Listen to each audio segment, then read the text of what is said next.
आज यहाँ पर हम लोग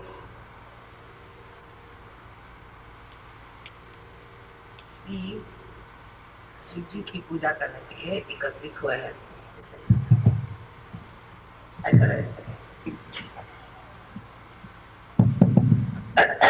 और ये पूजा एक बहुत बड़ी विशेष पूजा है, क्योंकि मानव का अंतिम लक्ष्य यही है कि वो शिव तत्व को प्राप्त करे। शिव तत्व बुद्धि से परे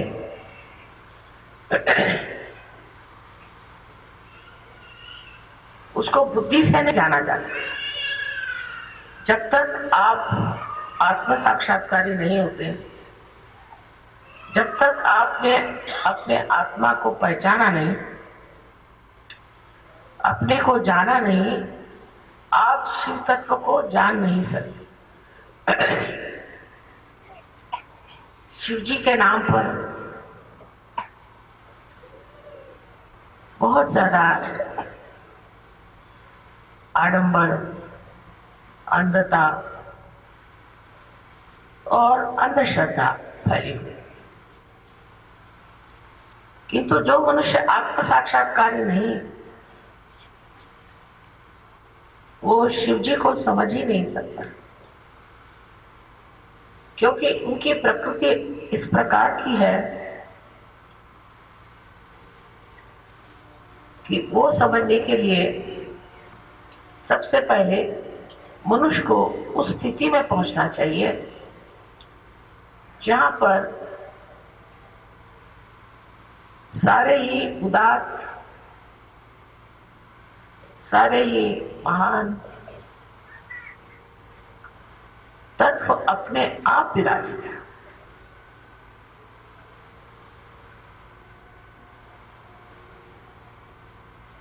उनके लिए कहा जाता है कि वो भोले शंकर।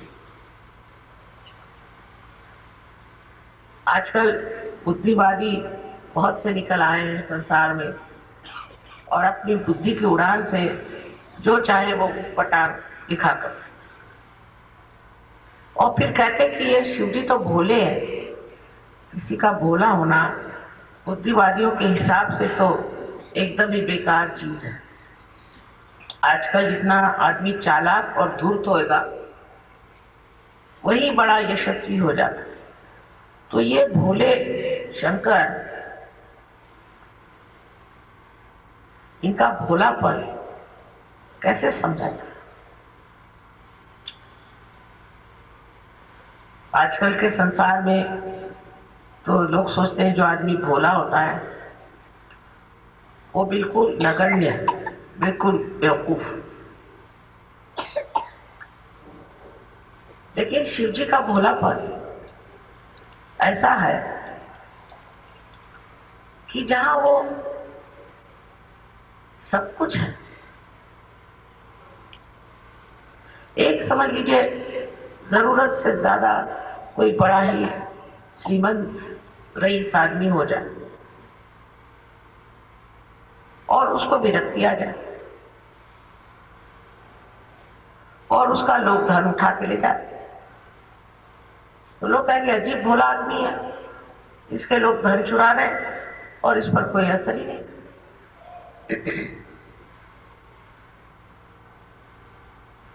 लेकिन जब वो विरक्ति आ गई तो उस धन का उसको जब महात्म्य ही नहीं रहा, तो अपने भोलेपन में बैठा है, उसी को भोलेपन का मन उठा रहा है।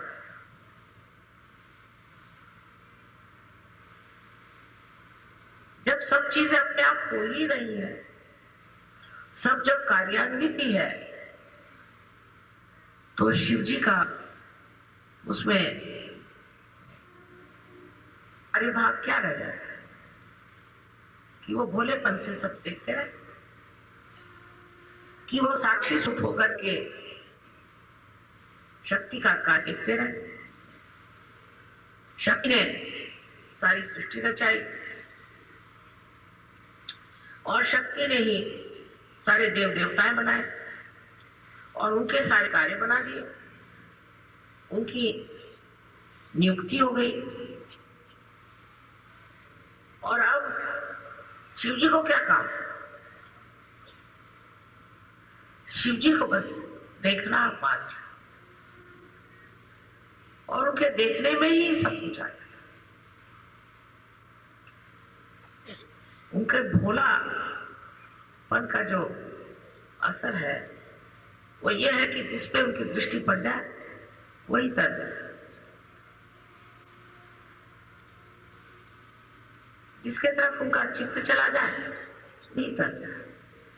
कुछ उनको करने की जरूरत ही नहीं है, उनके लिए सब खेल। जैसे बच्चों के लिए खेल होता है, ऐसे परमात्मा के लिए भी ये सारा एक खेल है। वो देख रहे हैं। उस भोलेपन में एक चीज और निहित है। जो भोला आदमी होता है, सत्यवादी होता है, अच्छाई से रहता है, वो जब देखता है कि कोई बहुत ही दुष्ट उनसे मुठभेड़ ले रहा है, तब उसको बड़े जोर से क्रोध आता है। भोले आदमी का क्रोध बहुत जबरदस्त होता है। चालाक आदमी होगा तो वो क्रोध को इधर उधर घुमा देगा, उसको कुछ ऐसा बना देगा कि उसकी प्रखर जो कुछ किरणें हैं वो शांत हो जाए। लेकिन भोला आदमी जो होता है वो हंसते ही रहता है कि ये क्या मेरे ऊपर वार कर सकता है। ये शिव जी का जो गुण है वो हम सहयोगियों में आना जरूरी है। इस वक्त हम छोटी छोटी बातों को अब भी सोचते रहते हैं। 17 मरतबा सोचेंगे किसके लिए क्या करना चाहिए, कहाँ के लिए क्या करना चाहिए, इसकी योजना कैसे करनी चाहिए, प्लान कैसे बनाने चाहिए, दुनिया भर की।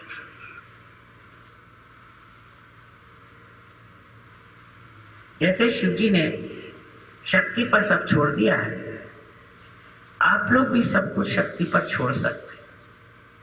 लेकिन वो भी फिर एक स्थिति आनी चाहिए, वो भोलापन आपके अंदर आना चाहिए। इस भोलेपन का मतलब यह है कि किसी तरह की नेगेटिविटी आपके अंदर आ ही नहीं सकती। इसीलिए आप बोले हैं कोई चीज आपको छू ही नहीं सकती, तो आप बोले पिता में परेशान क्यों है? सांप लौट रहा है तो सांप को लौटते, जहर पीना तो जहर पी ले। होना क्या है? जो बिल्कुल विशुद्ध है, इसमें कोई भी चीज का असर ही नहीं आ सकता, जो समर्थ है, इसकी शक्तियां स्वयं ही रक्षा करें, उसका प्रभाव क्या करें क्या न करें।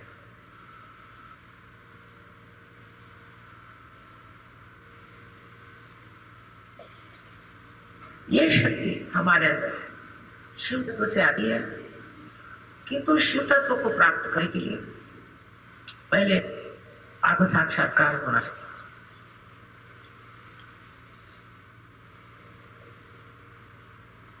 कुंडलिनी जो है वो शक्ति है, और चक्र जो है ये सीढ़ियां। इन सब सीढ़ियों से चढ़ के आखिर प्राप्त एक ही करना है, वो है शिव तत्व। सारे देव देवताओं को इसी में एक संलग्नता है, इसी में एक विचार है कि आप सबको शिव तत्व पे पहुंचा दे। ये उनका कार्य है और वो उस कार्य में पूरी तरह से लगे हुए। वो ये नहीं पूछते कि इसमें हमारा क्या होगा, हमारी स्थिति क्या, हमारी पोजीशन क्या, अब कहाँ बैठे हैं। मनुष्य के जैसे नहीं सोचते, वो अंग प्रत्यंग उस शिव के ही हैं और शिव तक मनुष्य को पहुंचाने के लिए कार्य तत्पर रहना उनका स्वभाव है। अब उनको कुछ लेक्चर देने की जरूरत नहीं, उनको कुछ बताने की जरूरत नहीं। उनके जो काम है वो बंधे हुए हैं, वो अपने काम पूरी तरह से करते हैं और उसमें बंद गए। अब उनका जो वो काम है वो भी एक अकर्म सा है, वो भी एक अकर्म है। वो सोचते नहीं कि हम कुछ काम कर रहे हैं। जैसे ये प्रकाश आप कोई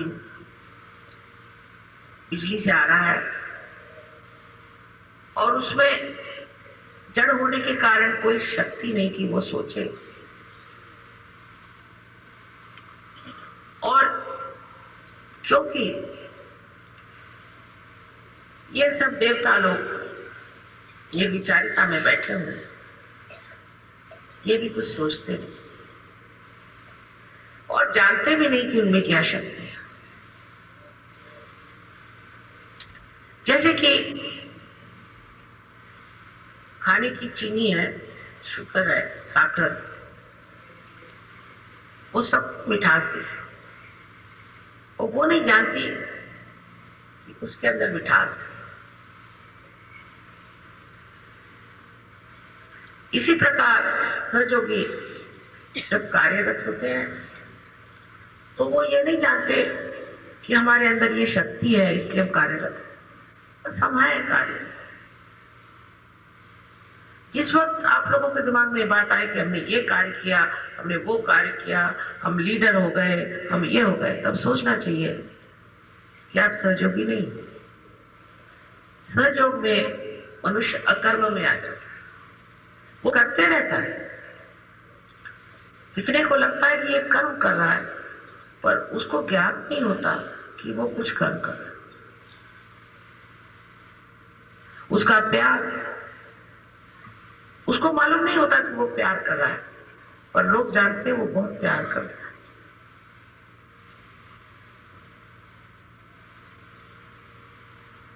इस प्रकार हमें समझ लेना चाहिए कि आत्म साक्षात्कार क्या। एक है आप स्वयं जो है सो, और आप अपने को शीशे में देख रहे हैं, वो आपका प्रतिबिंब है। आप हैं और आप शीशे में देख रहे हैं, वो एक प्रतिबिंब है,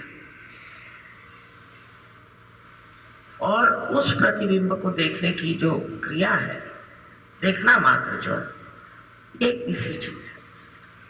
इस पर आप तीन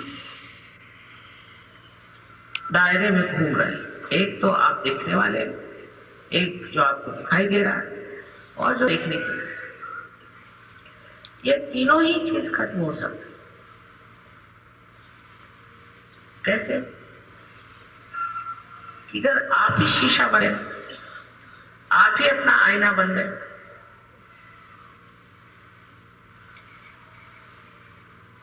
फिर आप अपने को देखने लगे, आप अपने को जाने लगे। यही तुकाराम ने कहा कि जब आपने अपने को जान लिया, फिर और जानने की जरूरत क्या है।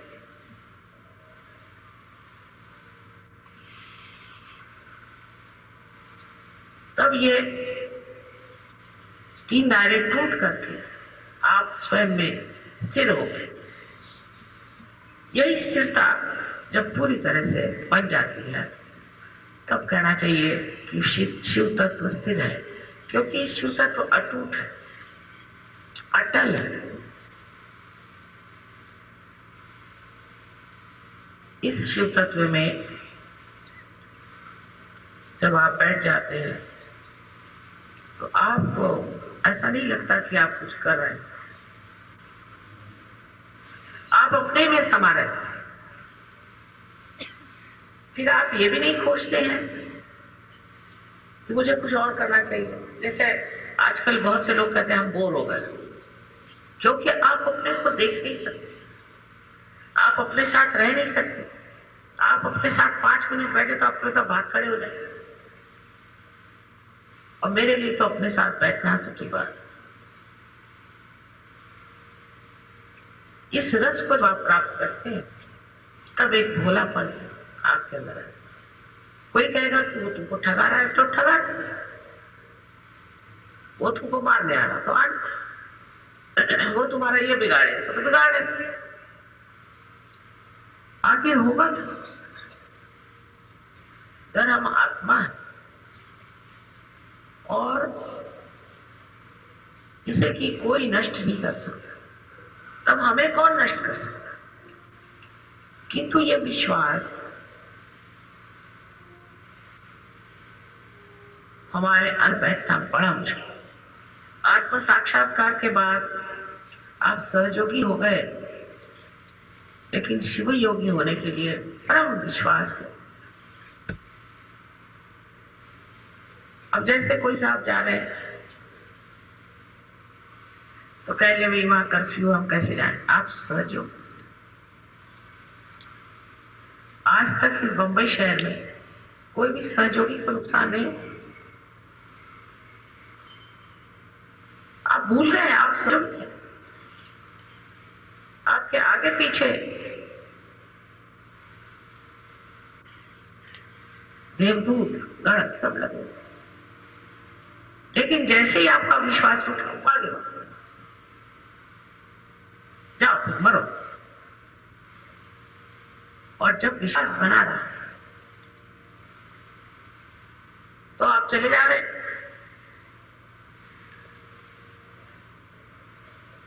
किसी को आप दिखाई भी नहीं देंगे,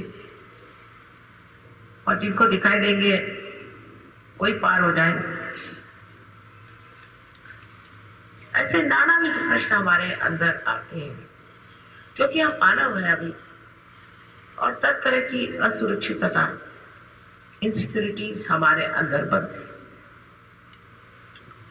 और उनकी वजह से हमारे विश्वास जो है टूटते जाते।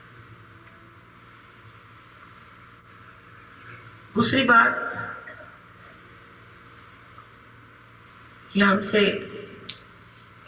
कोई गलतियां नहीं होती, ऐसी भी बात नहीं। कुछ गलतियां हो जाती, उस गलतियां होने के फलस्वरूप एक तरह का हमारे अंदर भय आता। लेकिन शिव जी की विशेषता यह है कि वो क्षमाशील है, क्षमा के सागर। आपके गलतियां तो भी कुछ नहीं, एक बार आप उसके दरवाजे में बैठे हैं तो क्षमा कर देते हैं आप पूरी तरह से। तब आपको भय क्यों हो? दूसरा वरदान उनका है निर्भयता। बिल्कुल निर्भय होना चाहिए। उनकी कोई सेना नहीं है। आपने तो जाना ही है कि जिस वक्त अपनी बारात लेके वो पहुंचे थे तो पार्वती जी को तो शर्म आ रही कि कोई एकाक्ष लेके पहुंचे, कोई लंगड़े, कोई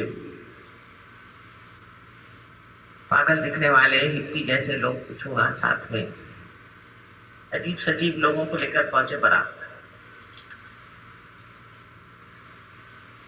मतलब ये कि शारीरिक कुछ भी व्यंग हो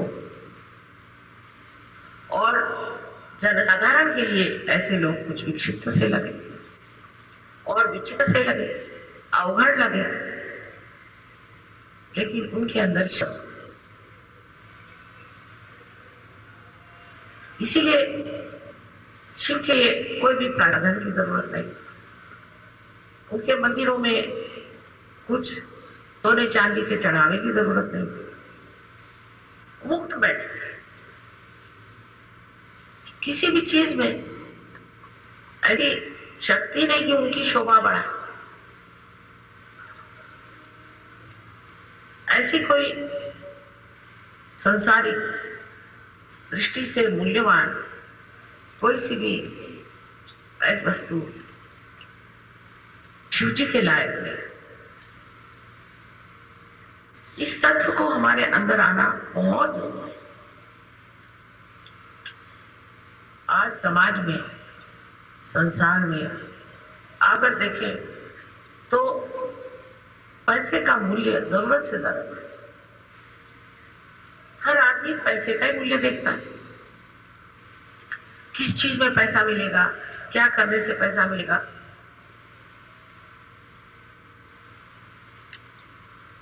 और पैसे के मूल्य पे सभी चीज को बेचने को तैयार है।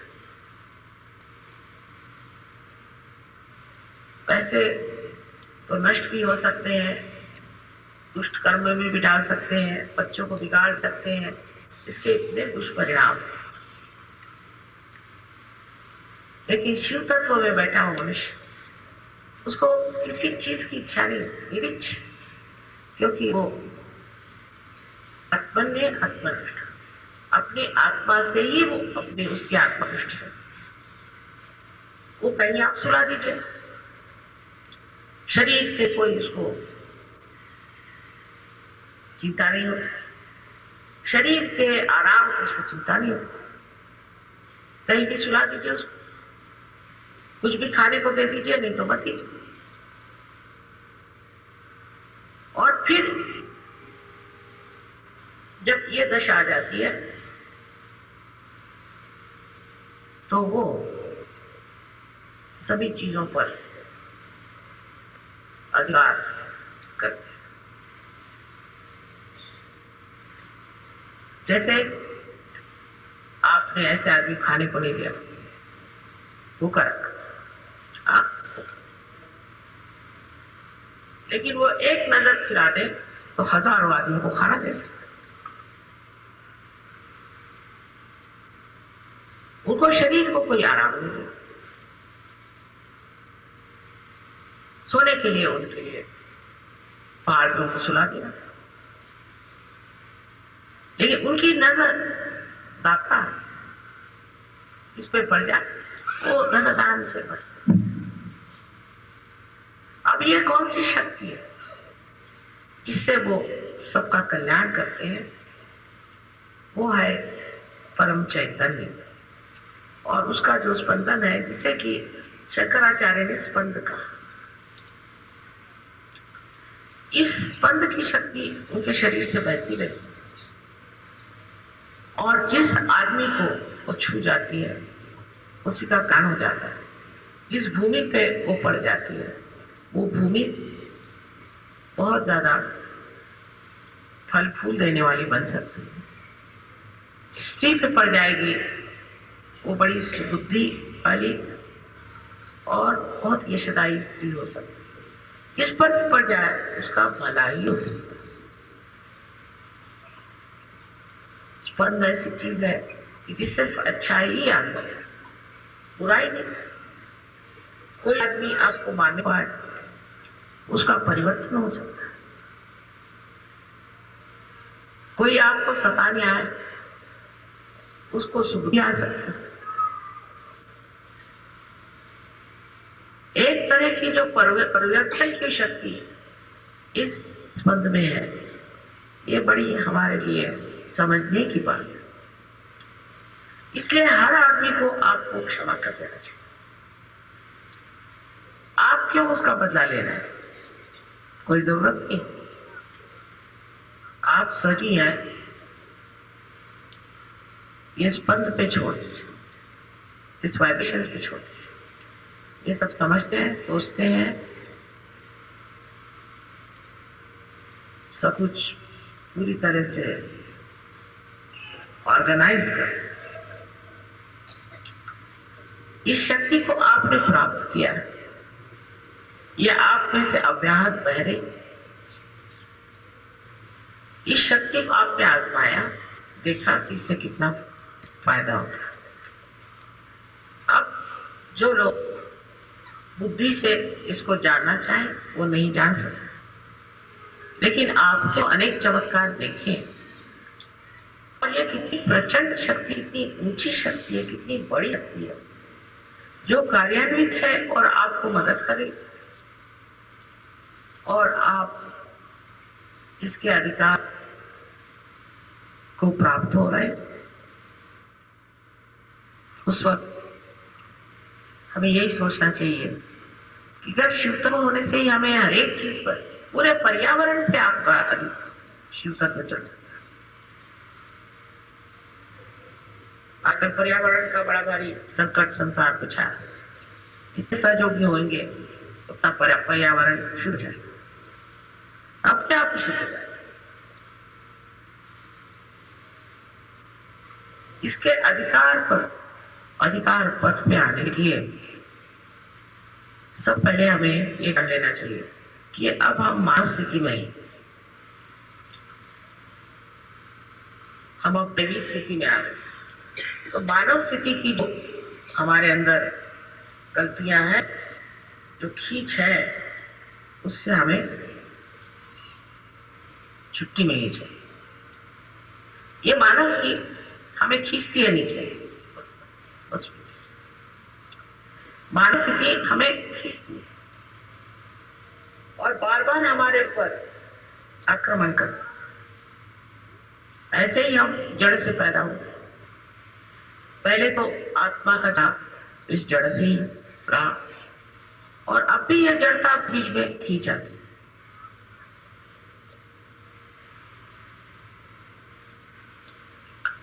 अनेक तरह से। इसीलिए पहले जमाने में उन्होंने बनाया था कि उपवास करो, फिर जमीन पे सो, फिर संन्यास लो और द्वार छोड़ के भाग कर जाओ, हिमालय में रहो और मर जाओ क्योंकि किसी को कुछ खा मिलता नहीं।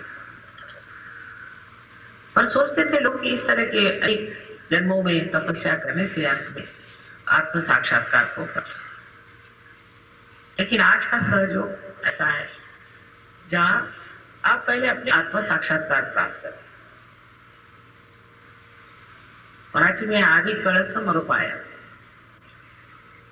कि मंदिर का कलश बनाओ और फिर उसके फाउंडेशन को बनाए, क्योंकि अगर बहुत लोगों को कराना है और जिसकी जरूरत है, यही तरीका हमने ठीक समझा। और हिमालय में जाए बगैर, अपने शरीर में रहे पर छोड़े बगैर, कुछ ऐसी आंख उठाए बगैर ही आप लोगों ने आप साक्षात्कार को प्राप्त किया। ये तो बात है।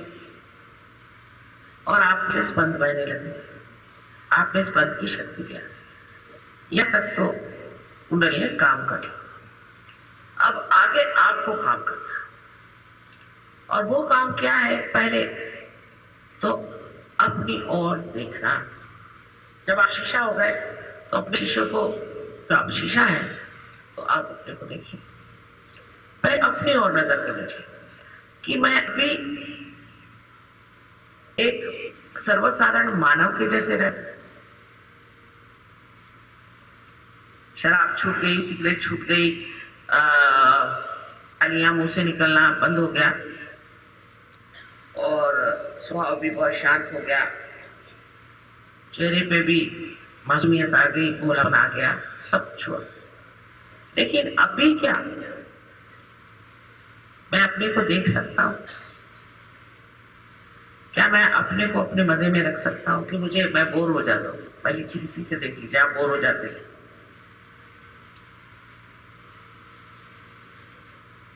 क्या मैं अपने में मदद पाता हूं?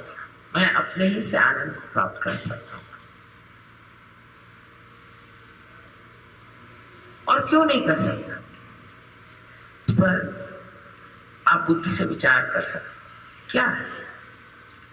मैं अभी इस चीज में अटका हूं, मैं अभी उस चीज में अटका हूं, मैं अभी उस चीज में अटका हूं। और जिन चीजों में आप अटके उसमें अटकते ही जा रहे। अगर आप भोले हो तो अटके ही ना, कोई चीज आपको अटका ही नहीं सकती।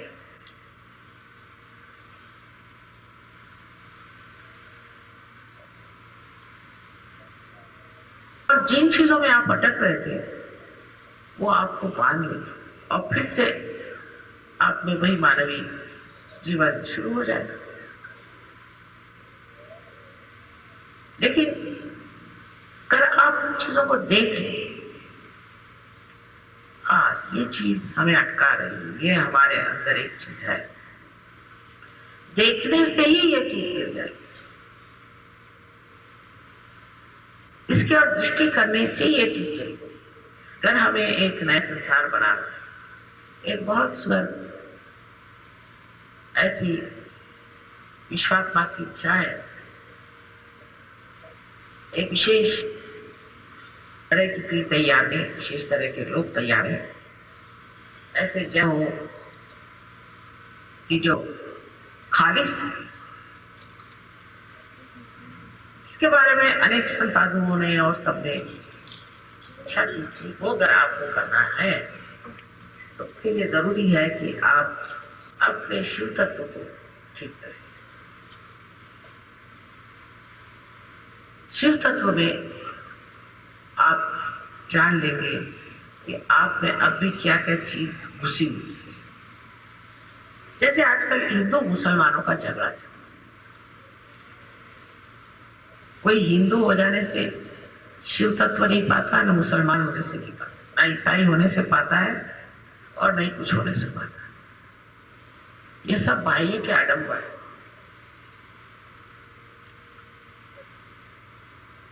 लेकिन जब आपके शिव तत्व प्राप्त होता है तो आप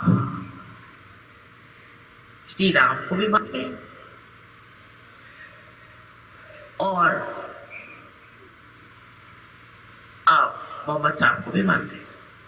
मानते ही जैसे श्री राम की पूजा करते हैं, ऐसे ही आप मोहम्मद साहब की पूजा करते हैं। जब तक आप शिव तत्व को प्राप्त नहीं होते, आप इन धर्म के आडंबरों से निकल नहीं सकते हैं। आप कुछ भी उसमें बनाते रहे कि स्वभाव हो, समभाव वगैरह कुछ नहीं चलता।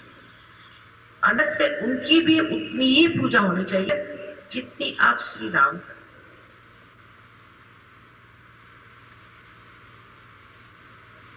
जो रहीम है वही शिव है और जो रहमान है और जो अकबर है वही विष्णु। तब फिर ये अंदर की जो भावनाएं हैं ये ऐसी विकसित हो जाएंगी कि आपके अंदर से धर्म का सुगंध बहेगा, न कि वैमनस्य। पर ये चीज घटित होने के लिए मुझे तो सहयोग के सिवाय कोई मार्ग दिखाई नहीं। जब तक सहयोग नहीं होगा तब तक लोग ऐसी पूजा करेंगे। क्या मुसलमान राम की पूजा करेंगे और क्या हिंदू मोहम्मद साहब की पूजा करेंगे? हम लोग तो करते, मोहम्मद साहब की भी, अली की भी, फराबी की, बुद्ध की, महावीर की पूजा कर, क्योंकि ये सब पूजनीय है। हम कौन होते हैं किसी को बड़ा छोटा करने वाले? पर जब शिव तत्व के सागर में आप खुल जाते हैं तब आपको पता होता है कि ये सब शिव तत्व के ही अंग प्रत्यय है और ये सब अपने ही है, हमारे ही अंदर है। जब तक इस तरह से धारणा हमारे अंदर नहीं होती, हाँ हो सकता है कि सहयोग का कार्य कुछ कम तेजी से चले और वैमनस्य से बहुत जल्दी चल सकता है, लेकिन सहयोग ठोस चीज, असली चीज है। और ये जो बाह्य की चीजें हैं ये थोड़ी देर के लिए आई गई, खत्म हुई, मारा पीटी हुई, सब कुछ। आश्चर्य की बात यह है कि प्रदेश में सहयोग इतने जोर से फैल रहा है, ये गहनता से है, बड़े गहन लोग, बहुत ही गहन। रोज ध्यान करना, रोज अपने और नजर करना, बहुत ही गहन लोग हैं। इन लोगों से हमें सीखना चाहिए। आखिर इन्होंने तो कभी शिव जी का नाम भी नहीं सुना। ईसा मसीह के सिवाय इन्होंने शिव जी का नाम भी नहीं सुना, ये तो जानते भी नहीं थे। फिर ये इतनी गहनता में कैसे उतरे?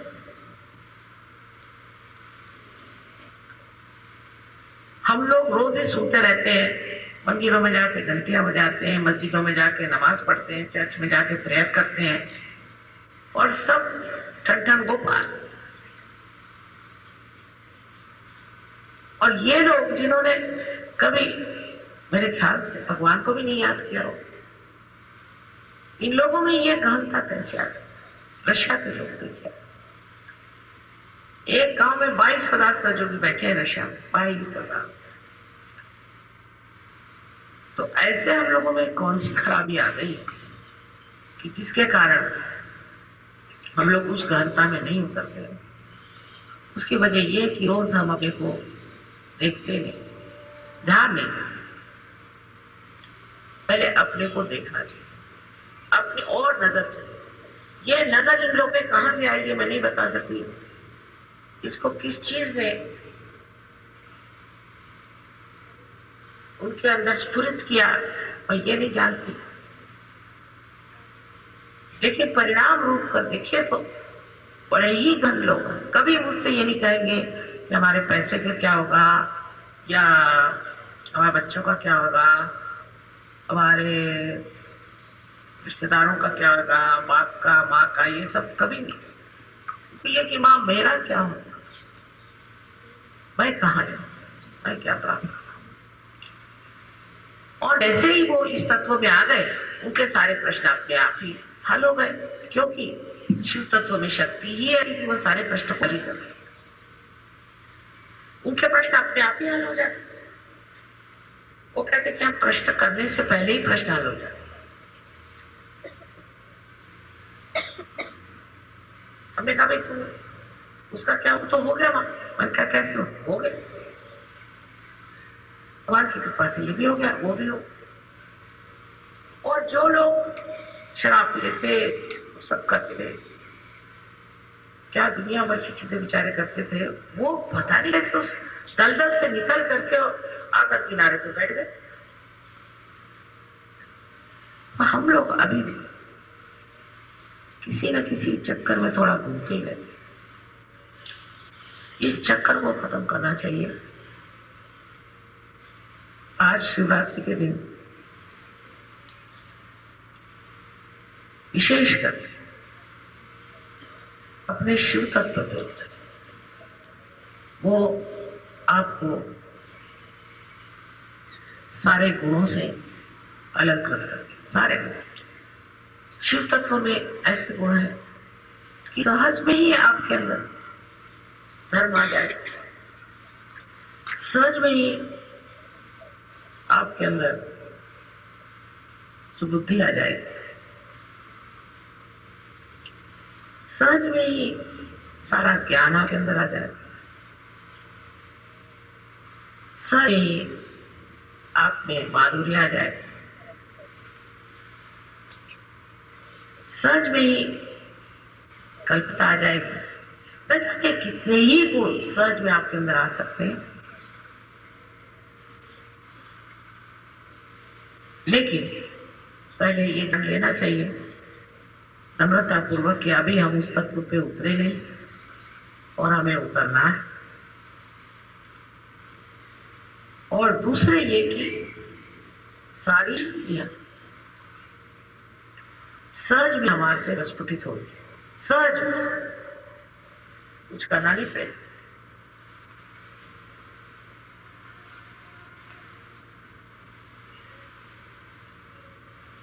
इस तरह से हमें अपनी ओर देखना चाहिए। क्या मेरे पति नहीं सच होगा नहीं करने दो, मेरे बेटे नहीं सच करते नहीं करते, किसी पे जबरदस्ती छुपा नहीं सकते सहयोग की। ये तो आंतरिक चीज है, जिसको पाना है वही पा सकता है ना, तो नहीं करना तो मत करने दो। आप अपने को देखो,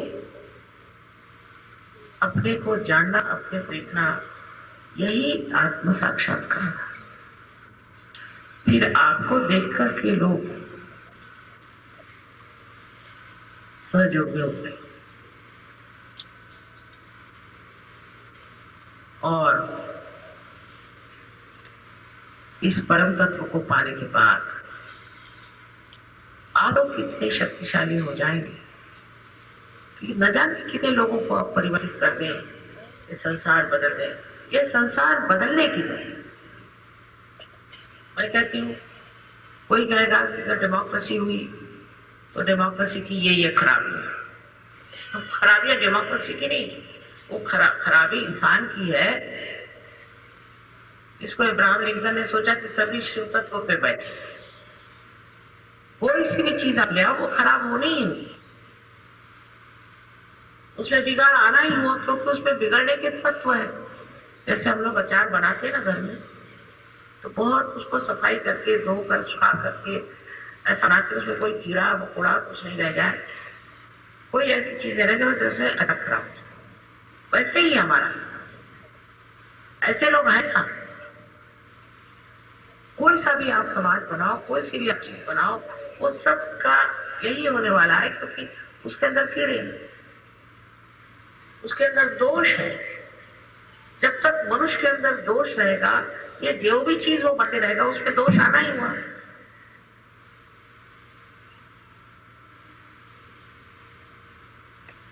थोड़े दिन चलता है, जैसे गांधी जी ने युद्ध चलाया था तो थोड़े दिन चला, और उनमें भी बड़े दोषी अजीब अजीब लोग, मैं तो जानती को, पर तो भी क्योंकि एक जोश था देश को स्वतंत्र करने का, ये करने का, वो करने का, चलो भाई लड़ पड़े। अब तो ऐसा लगता है कि स्वतंत्रता मिलके वो क्या। खासकर मुझे तो वंदे मातरम पे बहुत दुख हुआ कि आपकी माँ की स्तुति किसी भी भाषा में, क्या मेरी स्तुति आपने जान कितनी भाषाओं में होती, को क्या बुरा लगना चाहिए? ये वंदे मातरम बड़ा भारी मंत्र है, इसको लेकर के ये देश स्वतंत्र। मेरे पिताजी झंडा लेकर के चले हाईकोर्ट पर, तो गोली मारी, लेकिन खून बहता रहा, वो चढ़ के ऊपर गए और झंडा फहराया। वहां से एक नारा लगा, वंदे मातरम। हम लोग के सबके दिल जो थे, इस तरह की चीजें इस देश में हो रही कि वंदे मातरम।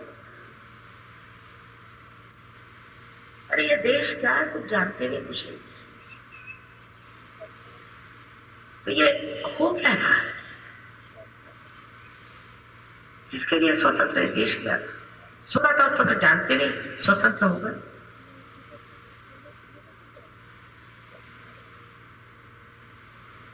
इस तरह से हमारे अंदर की जो गहन उदात्त भावना है,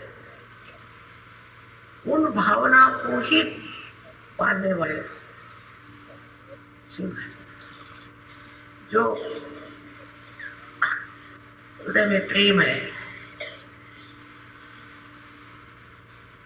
और जो सबके प्रति एक आत्मीयता है, वो देने वाले शिव हैं, जो हमें ऐसी शक्ति देते हैं कि हम अपने प्रेम को और अपनी आत्मीयता को एक बड़ी आह्लाददायी चीज समझे, एक तरह का आह्लाद, जैसे वंदे मातरम कहते ही जो एक आह्लाद हृदय में होता है, वो शिव तत्व से। आज शिव जी की स्तुति गाते हुए वही आह्लाद आप लोगों में, आपकी माँ की स्तुति कोई गाता है तो वही आह्लाद, ये शक्ति शिव हमें। इसीलिए आनंददायी उन्हें कहें। आनंद में बहुत सारे अंग हैं। आनंद में जो निरानंद है, उसमें सिर्फ आनंद, उसमें बहुत सारी चीजें हैं। आत्मानंद है और अनेक तरह के उसमें आनंद, आह्लाद।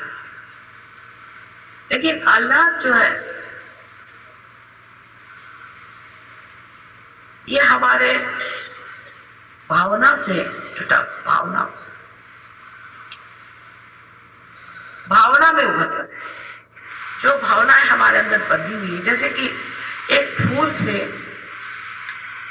उसका सुगंध मुखरित होता है, उसी प्रकार हमारे हृदय में जो भावनाएं हैं किसी चीज के प्रति अत्यंत अच्छी, उदार, प्रेममय, सुंदर ऐसी भावनाएं हैं, शुद्ध भावनाएं हैं, उस भावना का जो सुगंध है वही आह्लाद, जिससे हम उस आह्लाद में आनंद में और फिर किसी चीज की जरूरत नहीं।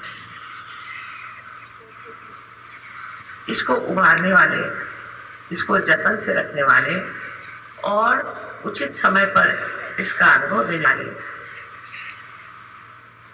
ये चिड़ी ही है, क्योंकि यह स्पंद के माध्यम से हमें दे। अभी भी किसी भी बड़े संत साधुओं का नाम लो, सारे बदन पे जैसे कांटे खड़े हो जाते हैं, शहर से आ जाते हैं, एकदम से स्पंद ये वाइब्रेशंस जोरों में बहना शुरू, किसी का भी नाम लो। अब ये इन बुद्धिवादियों को क्या समझाए, तो आगे बढ़े हैं और जो कुछ बचा है वो घोड़े, इनके खोपड़े में कोई चीज घुसा नहीं सकती, घुसाने की कोशिश मत करो। आपको चाहिए कि आप अपना ही जीवन इतना सुंदर बनाइए, ऐसा समाज बनाइए कि ये पीछे रहे और ये देखे कि ये समाज क्या है। इन अपने बुद्धि चातुर्य से इन्होंने लोगों को अपने अंदर फंसा, कितने भी लोगों को फंसा रहे, में भी झगड़े वगड़े चलते रहते हैं, इधर से भागना उधर से उधर आना, कोई इधर गया कोई उधर गया। लेकिन आपका अगर समाज ऐसा बने जो आज बना हुआ है, आपस में हमारे कोई झगड़े नहीं, ऊंच नीच नहीं, कुछ नहीं, अल्लाह की बात।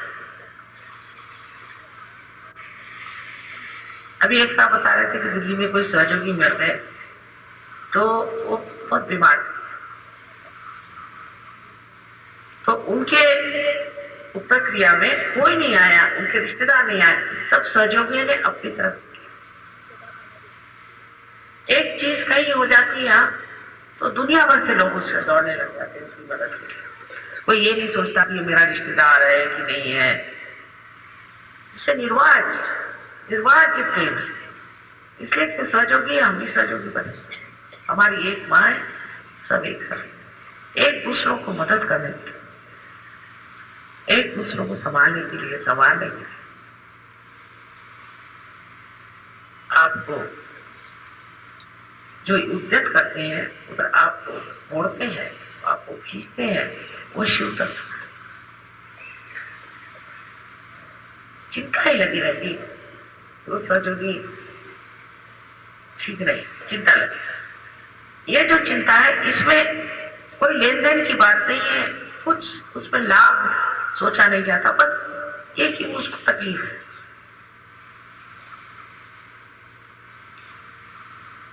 ये जो नितांत आपस की जो खींच है, जो आत्मीयता है, ये आप शिव तत्व से प्राप्त कर सकते और किसी भी तत्व से आप प्राप्त नहीं कर सकते। इसलिए मनुष्य को शिव तत्व में उतरना चाहिए। सारे झगड़े, सारी झंझट चली जाएगी। आपने सुना होगा कि बोस्निया में 200,000 लोग भूखे मर रहे हैं, मुसलमान, क्योंकि मुसलमान। बहुत आंतरिक बात, तकलीफ की बात है। 200,000 लोग बस खाने पीने को नहीं, वो बर्फ पिघला के वो पानी पी रहे हैं और जब लोग मर जाते तो उन्हीं का गोश्त खा रहे हैं।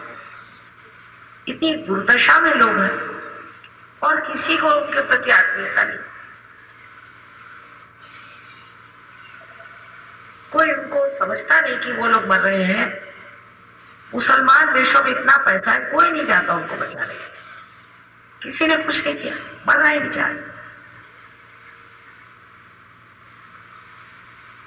ये सब खत्म हो जाएगा जिस दिन संसार में शिव तत्व स्थापित होगा, ये सब ठीक हो जाएगा। फिर सब सहयोगी हो जाएंगे, सब विश्व धर्म में उतर जाएंगे। ये जगह सब खत्म हो जाएगी। कहते हैं कि 8-9 साल में ही ये सब घटित होना है। देखिए कितने लोगों की समझ सहज तक पहुंचती है, इतनी समझदारी लोगों में है का। आप लोगों पे निर्भर है कि आपके शिव तत्व के प्रकाश से दुनिया प्रभावित हो जाए और ये जो हमें आपके दिखाई दे रहे हैं, जो मनुष्य की ही मूर्खता से पैदा हुई है, वो पूरी तरह से नष्ट हो जाए। आज शिव जी को यही मानना है कि ये शिव तत्व हमारे अंदर स्थापित हो। यही एक प्रार्थना शिव जी से करनी है कि शिव तत्व को हमारे अंदर आप सब। बहुत लोग पैसा कमा लेते हैं, बहुत लोग बड़ी बड़ी पोजीशन में चले जाते हैं, बड़े बड़े उनको किताब मिलते हैं, सब कुछ होता है, ये तो मिलते ही रहता है। लेकिन आज का जो आंदोलन है, आज की जो क्रांति है, वो क्रांति मनुष्य के परिवर्तन की और सारे संसार को ठीक करने वाली है। और उसके लिए कोई त्याग नहीं करने का कि मैंने ये त्याग किया, मैंने वो त्याग किया, या अपने आप छूट गया। जब सब कुछ छूट गया तब फिर परेशानी की। इस शिव तत्व में आप सब लोग उतरे, ऐसा ही हमारा आशीर्वाद।